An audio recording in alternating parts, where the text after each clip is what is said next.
BJP का एक MLA है, वो माइनॉरिटी का जो हॉस्टल है, और वो बनना है किसी के बाप की जमीन पर नहीं बनना है, मुसलमानों के वक्त की जमीन पर बनना है। और आज एक महीना से उसने घर रोकवा दिया है। नीतीश कुमार जी कहाँ हो?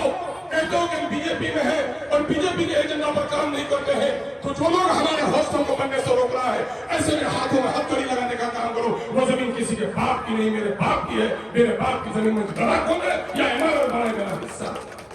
और आज यदि सरस्वती महाराज हो, युति नरसिम्हा सरस्वती हो या रामगिरी महाराज हो, उसने नबी करीम सल्लल्लाहु अलैहि वसल्लम पर बड़ी गुस्ताखी की है। लोगों क्या देना चाहते हैं हम यहाँ के हिंदू भाइयों को भी, ये हिंदू मुस्लिम भाइयों, इस देश की शांति नहीं, शक्ति भी सुख शांति में है। इस देश की मुक्ति प्रीत है, मोहब्बत ही से समाज में अमन कायम होता है। और आज हम मुस्लिम है, कहता था एमआईएम का लीडर बन जाएगा, जीत जाएगा, हिंदू कोना लगे दिए। कोई है माई का लाल? कोई माई का लाल है कि मेरे पार्टी का एक वर्कर भी किसी नन मुस्लिम भाई को धमकाया है? जितना मुसलमानों को गले लगाता हूँ, मैं गैर मुस्लिम भाइयों को और दूर से गले लगाता हूँ। और मैं मुसलमानों को कहता हूँ, ए मुसलमानों, देश में तुम्हारी आबादी कम है, अगर तुम हिंदू भाइयों से चाहते हो कि वो हमसे मोहब्बत करे, तो यहाँ हिंदू भाइयों की आबादी कम है, उनको सीने लगाओ, उनसे मोहब्बत करो। ये पैगाम गंगा जमनी तहजीब का पूरे देश में जाएगा, आगे बढ़कर काम करो। हम तो ये पैगाम लोगों को दे रहे हैं मेरे भाइयों आज। लेकिन ये साधु के रूप में गुंडे हैं जो नबी करीम सल्लल्लाहु अलैहि वसल्लम के खिलाफ बड़ी गुस्ताखी की है। परसों को जालंधर में भी कारवा निकला, हम लोगों ने बड़ी मजबूती से वक्त के लिए भी कारवा निकाला। कल जमीयत उलमा के हमारे जिम्मेदारों ने किशन में बैठक की और कल हम लोगों ने मुकदमा किया है। ये सिलसिला नहीं रुकेगा। अभी मारूफ साहब ने जो तजवीज रखी है और बहुत सारे उलमा से बात होती है, चूंकि अभी गैर मुस्लिम भाइयों का दुर्गा पूजा का त्योहार है, उस त्योहार में भी हमें भी उसका समर्थन देना चाहिए, उसका डिस्टर्ब कहीं से नहीं हो।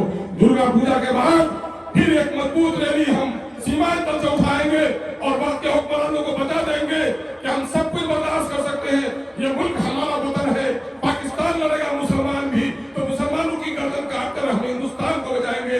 लेकिन जिस हिंदुस्तान में हमारे नबी के साथ गुस्ताखी करेगी, हम अपनी गर्दन कटवाने तक की लड़ाई लड़ेंगे। किसी माई के लाल को नबी के सामने गुस्ताखी करने की इजाजत नहीं देंगे। ये काम भी करने का हमारा वो जो 15,000 टका महीना कमा के भेजता है, उसमें 7,500 टका दिल्ली और पटना में टैक्स में चला जाता है। आपकी चप्पल जो 100 रुपए में मिलती है, सरकार टैक्स नहीं देगा तो 25 रुपए में 30 रुपए में मिलेगी। आप जो कुर्ता खरीदते हैं 100 रुपए में, सरकार टैक्स नहीं दे तो 40 रुपए में मिलेगा। ये पेट्रोल अगर सरकार टैक्स नहीं दे तो 40 टका लीटर तेल मिलेगा आपको। ये सारे पैसे जाते हैं, वही पैसा लौटाकर सरकार आपको दे रही है। 60 साल की जिनकी उम्र हो गई है, सबको पेंशन मिल रहा है, लेकिन आप दरखास्त देने के लिए तैयार नहीं है। तो मेरे भाई आपकी तस्वीर कैसे बदलेगी? एक फैसला भी मैंने आज से कई दिन पहले मैंने मुतालबा किया कि ये जो स्मार्ट मीटर लगा रहे हो, ये स्मार्ट ठगी है। स्मार्ट मीटर लगाते हो तो पुराने मीटर भी रहने दो। और स्मार्ट मीटर जो लगाता है, रात को खाना खाने बैठा है, उसकी बिजली कट गई उसकी, अब बेचारा खेल भी नहीं कर चलाएगा। मैंने कहा अगर स्मार्ट मीटर लगा रहे हो तो उसमें जो शंका है वो दूर करो, वो नहीं तो 15 दिन का वक्त दो कि 15 दिन उसका चले, उसको नोटिस कर दो कि नहीं आपका पैसा खत्म हो गया है। 15 दिन का उसको मोहलत दो कि हर वक्त गरीबों के खाते में पैसा नहीं रहता। हर आदमी बैंक में ऑनलाइन सिस्टम नहीं जानता है। जानते हैं आपके इसी बेटे की आवाज में आज बिहार सरकार को मजबूर किया है कि हफ्ता दिन का वक्त देने पर सरकार तैयार हो गई है कि फौरन लाइन नहीं कटेगी, हफ्ता दिन के बाद लाइन कटेगी और लाइन कभी भी रात को नहीं कटेगी, दिन के 12 बजे से 2 बजे कटेगी।